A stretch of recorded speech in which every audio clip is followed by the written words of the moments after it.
ಮಧ್ಯಾಹ್ನದ ಬಿಸಿಯೂಟ ಸೇವಿಸಿ 20ಕ್ಕೂ ಹೆಚ್ಚು ಮಕ್ಕಳು ಅಸ್ವಸ್ಥರಾದ ಘಟನೆ ಗದಗ ಜಿಲ್ಲೆಯ ಮುಂಡರಗಿ ತಾಲೂಕಿನ ಬಿಡನಾಳ ಸರ್ಕಾರಿ ಹಿರಿಯ ಪ್ರಾಥಮಿಕ ಶಾಲೆಯಲ್ಲಿ ನಡೆದಿದೆ. ಬಿಸಿಯೂಟ ಸೇವಿಸಿದ ಬಳಿಕ ಮಕ್ಕಳಲ್ಲಿ ವಾಂತಿ, ಭೇದಿ ಹಾಗೂ ಹೊಟ್ಟೆ ನೋವು ಕಾಣಿಸಿಕೊಂಡಿದ್ದು, ತಕ್ಷಣ ಮಕ್ಕಳನ್ನ ಮುಂಡರಗಿ ತಾಲೂಕು ಆಸ್ಪತ್ರೆಗೆ ದಾಖಲಿಸಿ ಚಿಕಿತ್ಸೆ ನೀಡಲಾಗಿದೆ. ಊಟದಲ್ಲಿ ಹಲ್ಲಿ ಬಿದ್ದಿರುವ ಶಂಕೆ ವ್ಯಕ್ತವಾಗಿದ್ದು, ಮುಖ್ಯ ಶಿಕ್ಷಕರು ಹಾಗೂ ಅಡುಗೆ ಸಿಬ್ಬಂದಿಗಳ ವಿರುದ್ಧ ಪೋಷಕರು ಆಕ್ರೋಶಗೊಂಡಿದ್ದಾರೆ.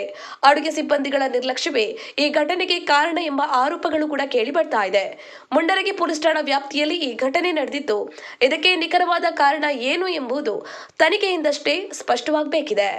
ಗಾಳಪ್ಪ ಎಚ್ ಹರಿಜನ್, ಗದಗ. ಜೈ ಭೀಮ್ ನ್ಯೂಸ್ 24x7 ಇದು ಬಹುಜನರ ನ್ಯಾಯಕ್ಕಾಗಿ.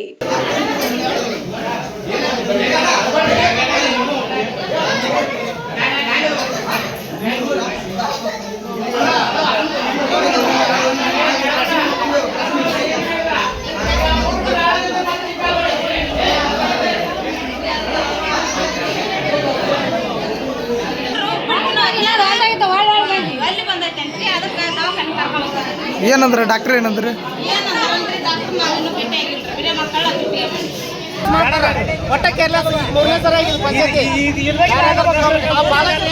ತೀರ್ಮಾನ ಮಾಡಬೇಕು. ಸಂಜೆ ಮುಂದೆ ಕಿಲಿ ಹಾಕ್ತೀವಿ.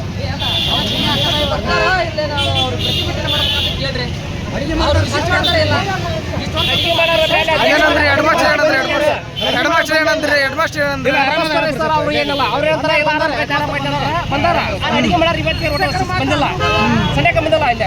ಇಲ್ಲ ಓಡಿ ಕರ್ಕೊಂಬಂದು ಮಕ್ಕಳು ಕರ್ಕೊಂಬಂದ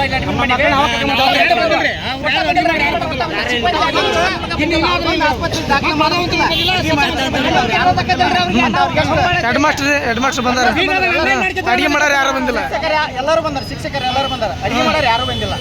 ಮತ್ತೆ ಏನಂದ್ರೆ ಅವ್ರು ಅಡಿಗೆ ಹಾಕರ್ ಏನಂದ್ರೆ ಇಲ್ಲ, ಅವರು ಕೈಗೆ ಸಿಕ್ಕಿಲ್ಲ.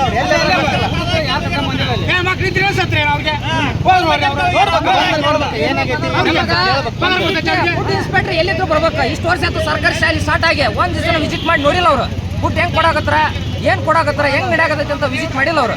ಬರ್ಬೇಕು, ಬಂದು ವಿಸಿಟ್ ಮಾಡಿ ಅದೇನು ರಿಪೋರ್ಟ್ ತೋರ್ಸ್ಬೇಕು ನಮಗ.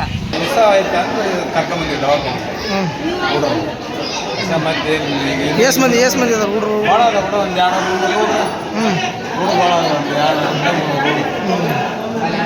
ಶಾಲೆನ ಒಟ್ಟು ಶಾಲೆ ಒಟ್ಟು ದವಾಖಾನೆ ಕರ್ಕೊಂಬಂದಾರ.